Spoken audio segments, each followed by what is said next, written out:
Imagine ser forçado a escolher entre o homem que te criou como um pai e o destino de toda uma república prestes a ruir. Brutus não empunhou uma espada por ambição, mas por um dilema que rasgaria qualquer alma em dois. O que leva alguém a assassinar o próprio mentor e ainda acreditar estar fazendo o certo? Neste vídeo, você vai mergulhar na mente do conspirador mais atormentado da história romana. Prepare-se, porque esta não é uma história sobre traição. É sobre sacrifício, honra e o preço devastador de seguir a própria consciência.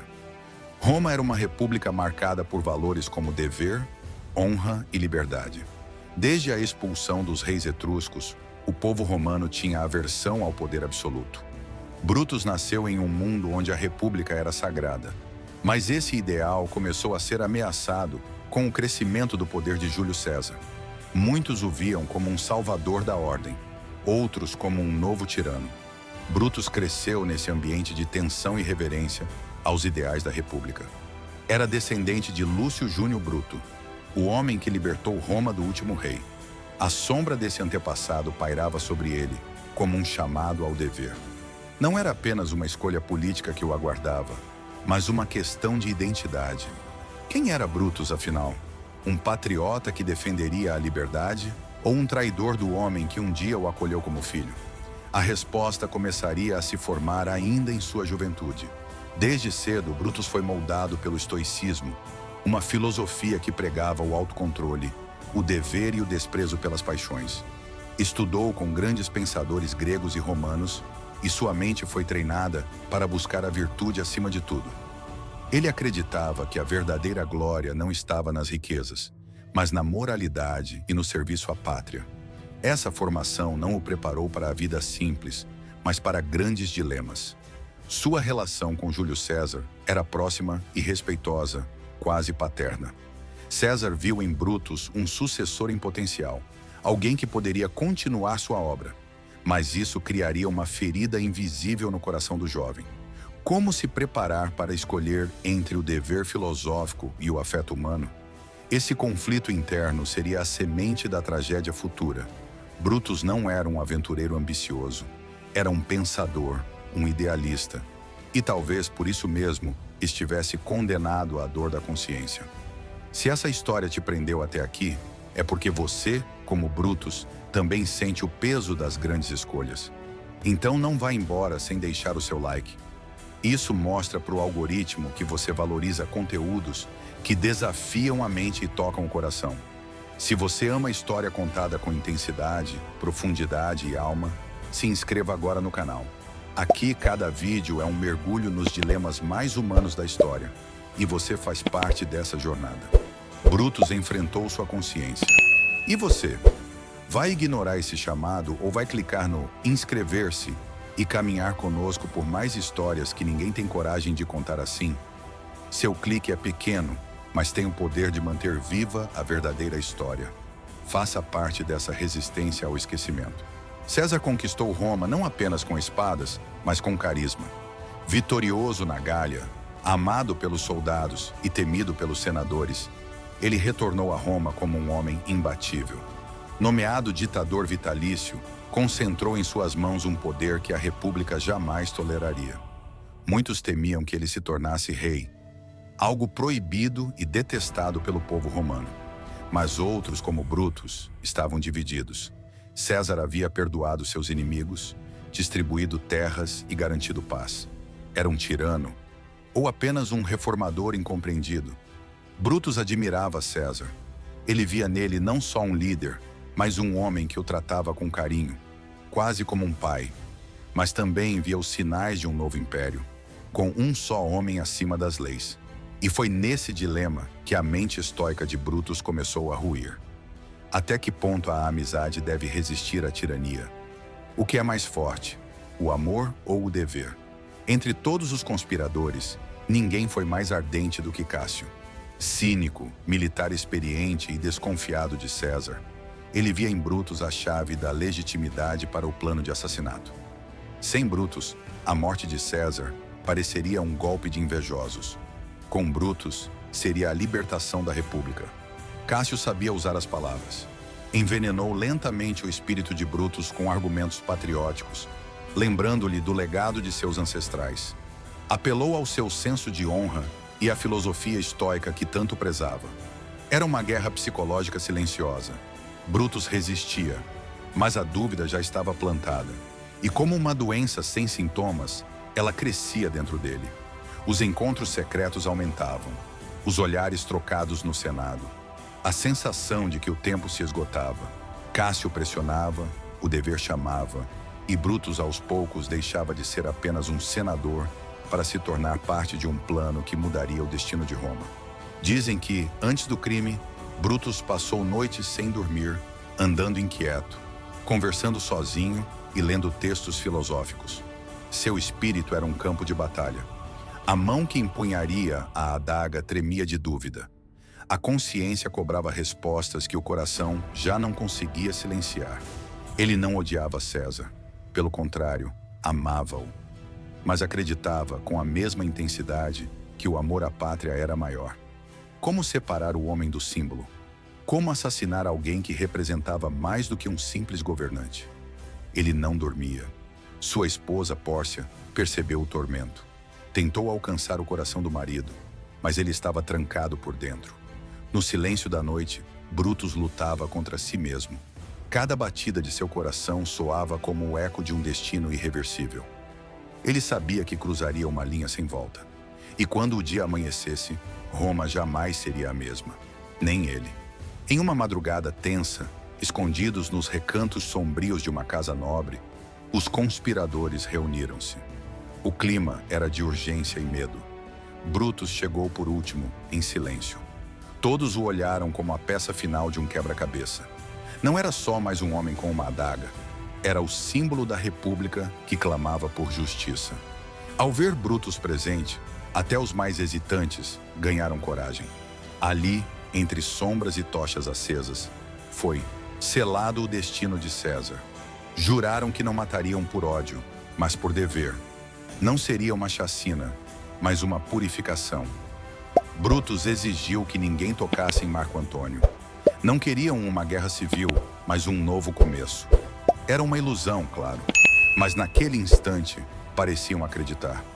Cada um saiu dali com a alma dividida, esperança de libertação e o peso do sangue prestes a ser derramado.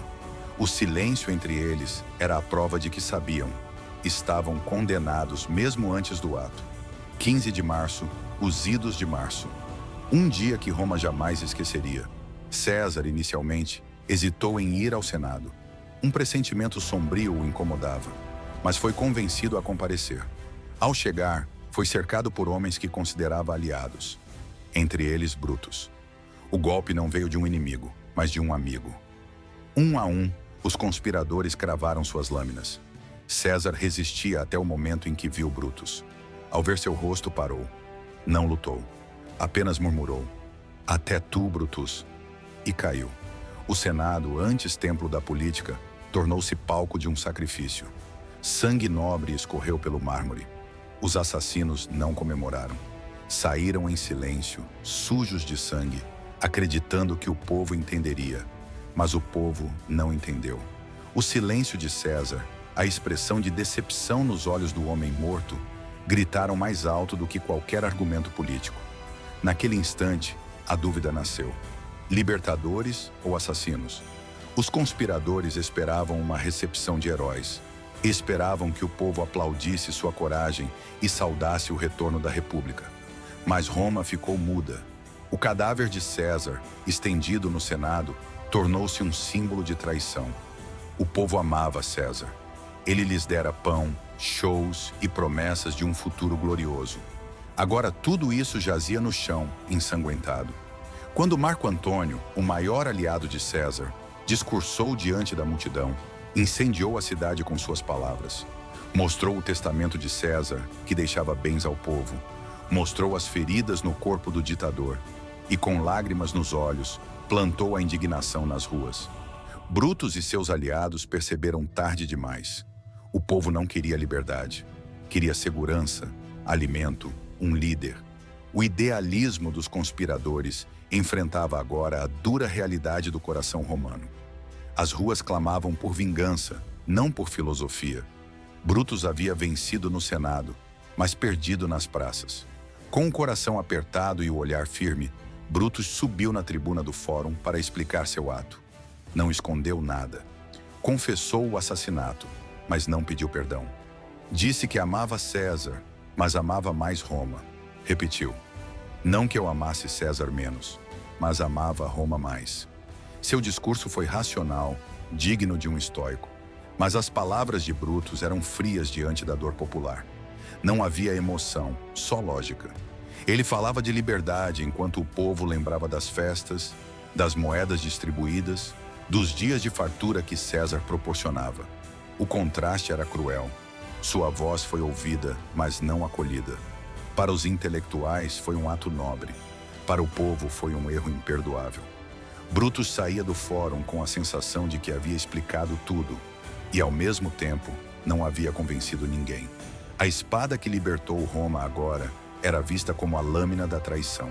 Enquanto os conspiradores fugiam, Marco Antônio aproveitava o vácuo de poder.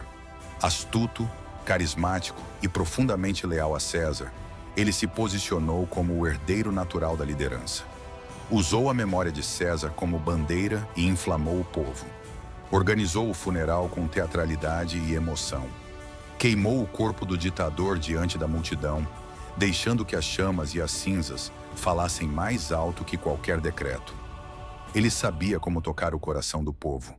Enquanto Brutus buscava argumentos, Antônio oferecia emoção. Enquanto os conspiradores debatiam o futuro, Antônio construía o presente. Seu plano era claro: perseguir os assassinos, consolidar o poder e vingar a morte de César. Com o apoio popular e militar, tornou-se uma força imparável. Roma não era mais da República, era dos que sabiam liderar com pulso e paixão. A figura de Marco Antônio crescia como uma sombra sobre os ideais que Brutus tentava desesperadamente defender. Brutus, Cássio e os outros conspiradores logo perceberam que Roma não era mais segura. A esperança de restaurar a República morreu junto com César. Com o povo em fúria e Marco Antônio no comando, a fuga era inevitável.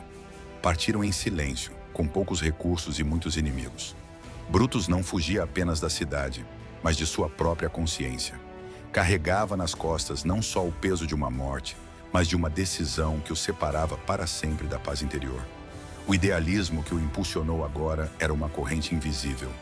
Ele acreditava ainda lutar por Roma, mas cada passo o afastava mais da cidade que sonhava proteger.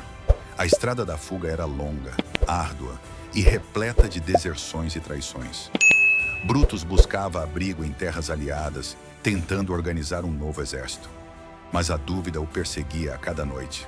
Será que ele havia salvado Roma ou condenado tudo ao caos?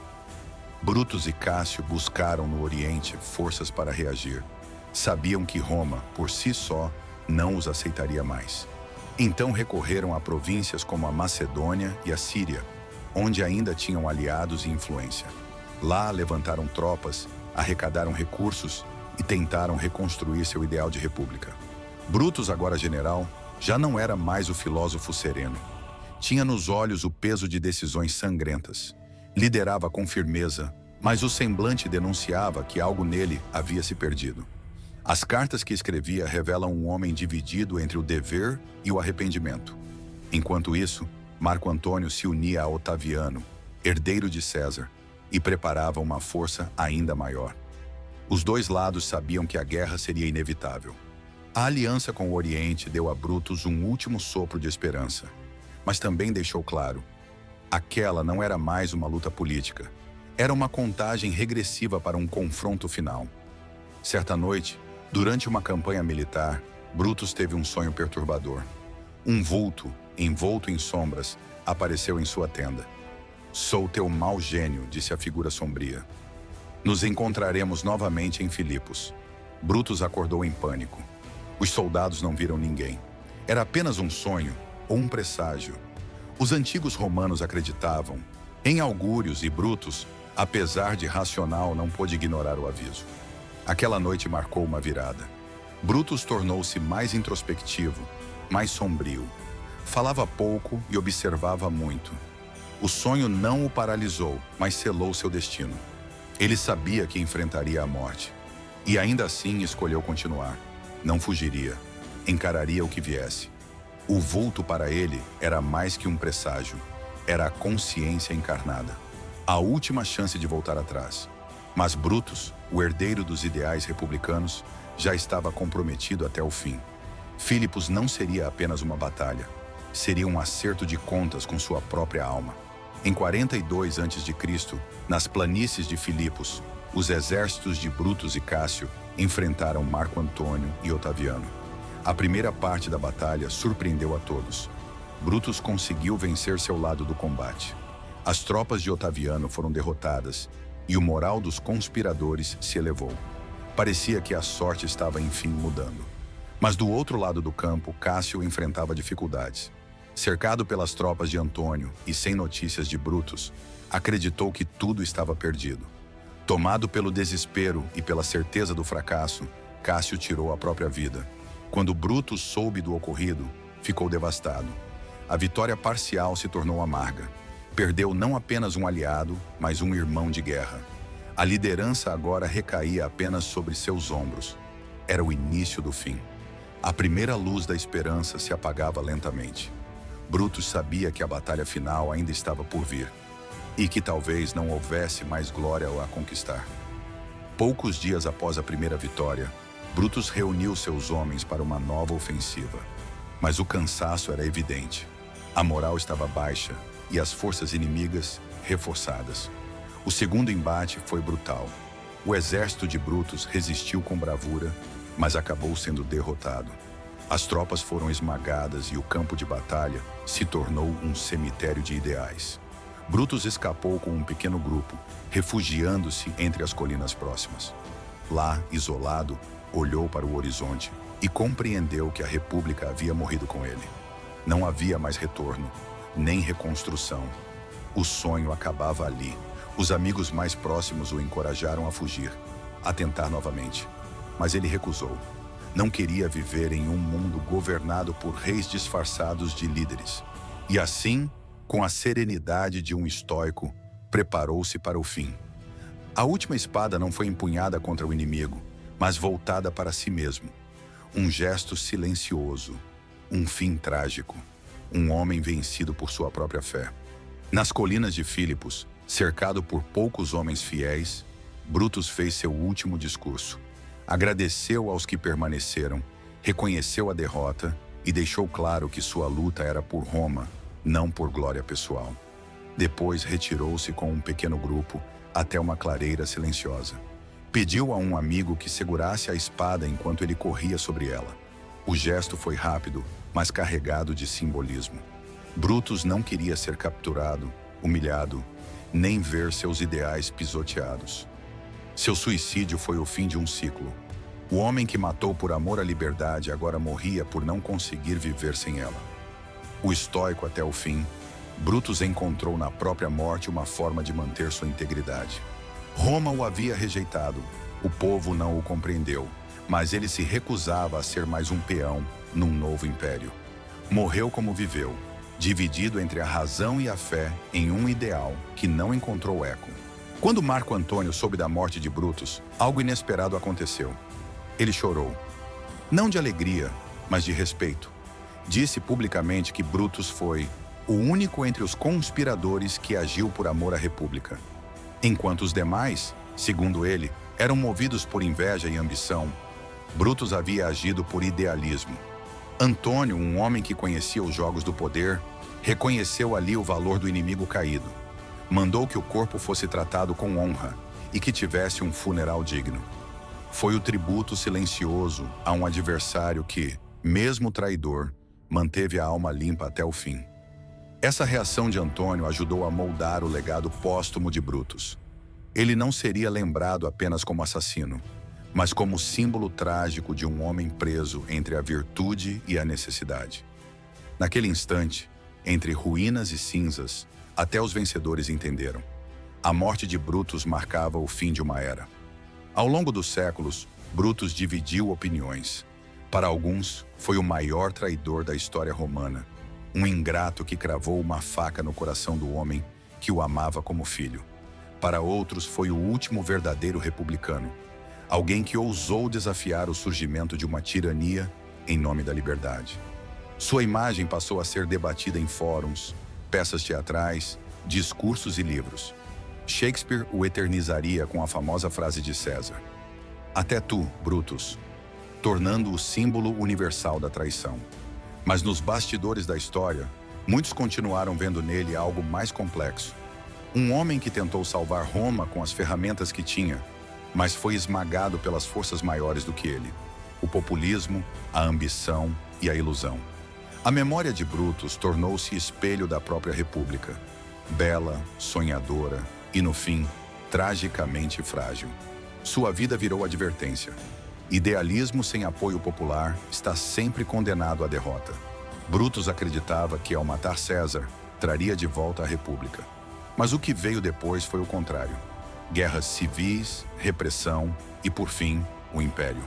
Otaviano, o herdeiro adotivo de César, tornou-se Augusto, o primeiro imperador. A República virou fachada, uma ilusão sob o controle absoluto de um homem só. O povo, cansado de conflitos, preferiu a estabilidade do império à incerteza da liberdade. A tragédia de Brutus foi, assim, duplamente amarga. Matou para salvar algo que já estava morto e morreu, acreditando ter falhado. Mas, na verdade, seu erro foi acreditar que a razão e o sacrifício bastariam. Roma não precisava apenas de virtudes, precisava de pão, paz e prosperidade. A República não morreu com César. Já estava morrendo antes, corroída por décadas de corrupção, guerra e desigualdade. Brutus apenas tentou ressuscitar um corpo que já não respirava. E, no fim, pagou o preço de tentar. A pergunta que ecoa até hoje é simples, mas impossível de responder de forma definitiva. Brutus foi um herói da República ou um assassino guiado pela vaidade? A verdade é que ele foi os dois. Herói porque teve a coragem de enfrentar o poder absoluto por um ideal. Assassino porque, ao fazer isso, manchou as mãos com o sangue de um homem que o amava. Sua tragédia foi a de um idealista que acreditava poder moldar o mundo com princípios. Mas o mundo muitas vezes se molda com poder. Brutus foi traído? Talvez. Mas mais do que tudo, ele foi traído por suas próprias expectativas. Sua história não é sobre vitória ou derrota. É sobre consciência. Um homem que quis fazer o certo, mesmo que o certo custasse tudo. E que, no fim, descobriu que o certo pode ser solitário, cruel e sem garantias. Brutus não foi apenas personagem. Foi um espelho do conflito eterno entre moral e realidade. E, no fim de tudo, o que restou de Brutus não foi apenas o sangue derramado ou o nome manchado nos livros, mas a sombra de um homem que ousou desafiar o próprio coração em nome de um ideal. Ele não matou por poder, ele não lutou por glória. Lutou contra o próprio tempo, contra um futuro inevitável, tentando com suas mãos trêmulas segurar a República que escorria como areia entre os dedos. Brutus foi mais que um conspirador. Foi um espelho de nós mesmos, das nossas dúvidas, dos nossos conflitos morais, dos momentos em que fazemos o certo e, mesmo assim, pagamos caro. Seu erro foi amar demais a ideia de liberdade. Seu castigo foi viver tempo suficiente para ver que, muitas vezes, o mundo escolhe reis e não homens justos. E assim, Brutus não morreu com a espada. Morreu lentamente, a cada dilema que o consumia por dentro. Ele perdeu a batalha, mas deixou uma pergunta que ecoa até hoje. Vale mais a paz da consciência ou o conforto da omissão? Se essa história te tocou de alguma forma, se em algum momento você sentiu um arrepio, uma reflexão, ou até enxergou algo de si mesmo em Brutus, então já recebeu algo valioso. Agora, retribua com um simples gesto. Deixa o like. Isso ajuda esse conteúdo a alcançar mais pessoas que, como você, buscam mais do que informação. Buscam significado. E se você acredita que histórias assim têm o poder de transformar, de despertar, de ensinar, então se inscreva no canal agora. Aqui, cada vídeo é uma jornada profunda por dentro da alma da história humana. E a sua presença aqui faz toda a diferença. Você já recebeu conhecimento, emoção e inspiração. Agora é sua vez de devolver. Curta, Compartilhe e inscreva-se, porque juntos a gente mantém viva a chama da verdade e da transformação.